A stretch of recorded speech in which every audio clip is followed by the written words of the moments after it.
អនុញ្ញាតគ្រប់ជំរាបសួរបងប្អូនអ៊ំពូមីងយាយតាទាំងអស់ជាទីរាប់អាន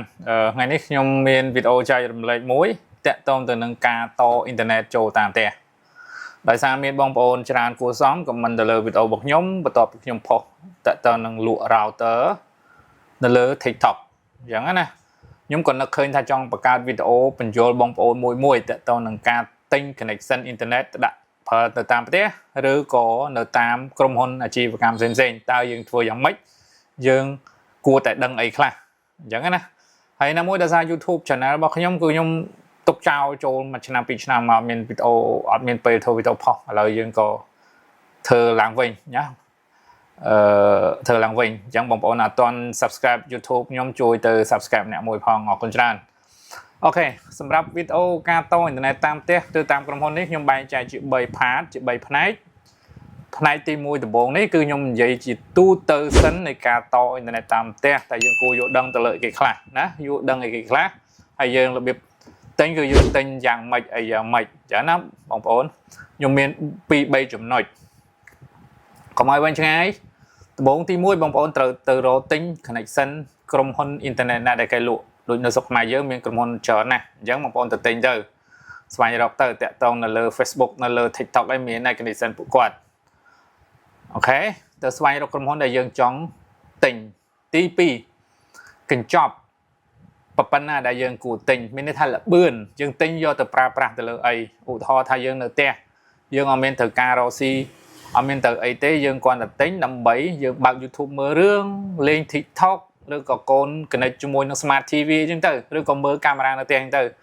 ព្រោះឥឡូវកាមេរ៉ាសិតតែ Smart Home ទាំងអស់អញ្ចឹងយើងត្រូវការអ៊ីនធឺណិតដើម្បីមើលផ្ទះមើលអីអញ្ចឹងណាអូខេអញ្ចឹងយើងគួរតែទិញកញ្ចប់ប៉ុណ្ណាឥឡូវខ្ញុំឧទាហរណ៍ថា plan home កញ្ចប់នៅតាមផ្ទះដែលគេលក់បច្ចុប្បន្ននេះគឺមានតម្លៃ$15 $18 $20ទៅតាមល្បឿនណាទៅតាមល្បឿនហើយការលក់របស់គេហ្នឹងក្រុមហ៊ុនខ្លះគាត់ប្រាប់ត្រង់ក្រុមហ៊ុនខ្លះគាត់អត់ប្រាប់ទេមិនមែនថាគេកុហកអីតែគេអត់ប្រាប់គេប្រាប់មកថា$8 $100មេឧទាហរណ៍អញ្ចឹង100មេគាត់ប្រាប់និយាយអីវែងឆ្ងាយតែគាត់ថា100មេប៉ុន្តែធៀបទៅគឺ100មេហ្នឹងគឺគេហៅថា local ប៉ុន្តែ global គឺបានតែ4មេទៅ5មេទេអញ្ចឹង4មេទៅ5មេទេសម្រាប់ global តែ local អាចបាន100មេរបស់គេអញ្ចឹងមានន័យថាម៉េចមានន័យថាក្រុមហ៊ុនខ្លះក៏គាត់ប្រាប់ក្រុមហ៊ុនខ្លះមិនសួរក៏គេអត់ប្រាប់ទៅដោយសារអីវារៀងពិបាកបញ្យល់ទៅអតិថិជនរបស់គាត់ដែរអញ្ចឹងកន្លែងនេះខ្ញុំបញ្យល់ត្រួសបន្តិចទៅមានន័យថា local មានន័យថាឧទាហរណ៍ថាខ្ញុំមានកុំព្យូទ័រមួយនៅក្នុងស្រុកខ្មែរនៅក្នុងភ្នំពេញហើយខ្ញុំដាក់កម្មវិធីមួយចំនួននៅលើហ្នឹងហើយស្រាប់ថា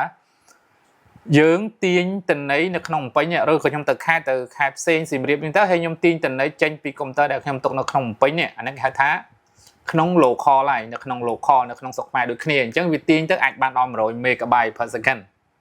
វាបានលឿនបានធំប៉ុន្តែឧទាហរណ៍ថាយើងមានកុំព្យូទ័រ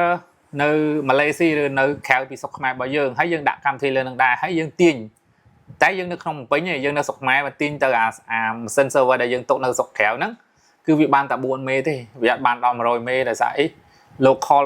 global របស់យើងវាទិញល្បឿនអ៊ីនធឺណិតពីក្រុមហ៊ុនដែលផ្ដល់ឲ្យយើងបានតែ4មេទេវាអត់អាចដល់100មេទេមានន័យថាអញ្ចឹងបងប្អូនសង្ឃឹមបងប្អូនមិនតាន់ចាំមើលខ្ញុំរកពេលធ្វើអាហ្នឹងដាច់ដライមួយទៀតណាបងប្អូនអញ្ចឹងនិយាយតទៀតគឺយើងតើតើនឹងកញ្ចប់ដែលយើងទិញហើយការទិញហ្នឹងសម្រាប់ plan home គឺភាគច្រើនគឺគេលក់តែ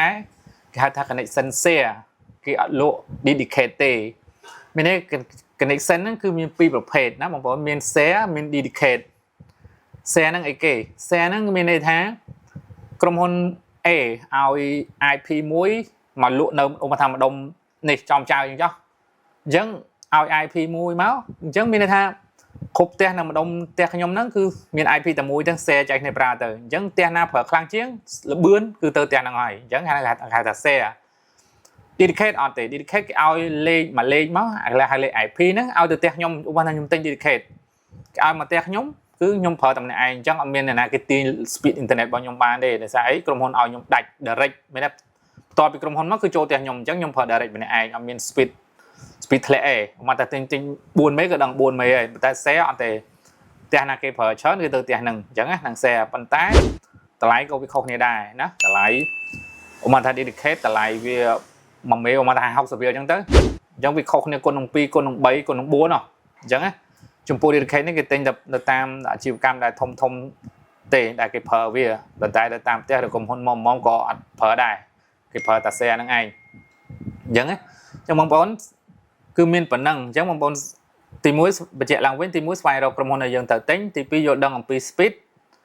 ដែលយើងគួរទិញយ៉ាងម៉េចខ្ញុំនិយាយរៀបរាប់មិញហ្នឹងឯងទី3គឺតកតងនឹងឧបករណ៍តកតងនឹងការបង់លុយអីហ្នឹងគឺក្រុមហ៊ុនឥឡូវនេះបច្ចុប្បន្ននេះគឺមិនមានតម្រូវឲ្យបង់លុយថ្លៃតម្លើងឬក៏ថ្លៃឧបករណ៍កក់លុយទេគឺបង់លុយតែប្រចាំខែគឺចប់ហើយបច្ចុប្បន្នគឺភាគច្រើនគឺអញ្ចឹងឥឡូវណាគឺអត់មានត្រូវកក់លុយអត់មានត្រូវថ្លៃអីណាតម្លើងអីទៀតទេការចំនួនមុនអត់ទេត្រូវមានកក់លុយ deposit $100 $50អីតាំងអញ្ចឹងទៅហើយថ្លៃពលកម្មគឺគិតលុយផ្សេងទៀតតែឥឡូវអត់ទេគឺស្រួលមែនតើបង់ទៅលុយប្រចាំខែទៅគឺគេតឲ្យយើងដល់ផ្ទះហ្មងគេ free ឧបករណ៍ឲ្យយើងទៀតអញ្ចឹងណាបើតាមខ្ញុំដឹងគឺភាគច្រើនគឺអញ្ចឹងទាំងអស់អញ្ចឹងណាអូខេអញ្ចឹងមានតែប៉ុណ្្នឹងទេបងប្អូនសម្រាប់វីដេអូនេះកុំឲ្យវែងអញ្ចឹងសង្ខេបបងប្អូនឡើងវិញម្ដងទៀតមានន័យថាទី1យើងទៅរកទិញ connection ទិញអ៊ីនធឺណិតដែលយើងចង់តទៅតាមតម្រូវការរបស់យើងទៅទិញប៉ុណ្ណាហើយយើងទៅសួរពួកគាត់ថា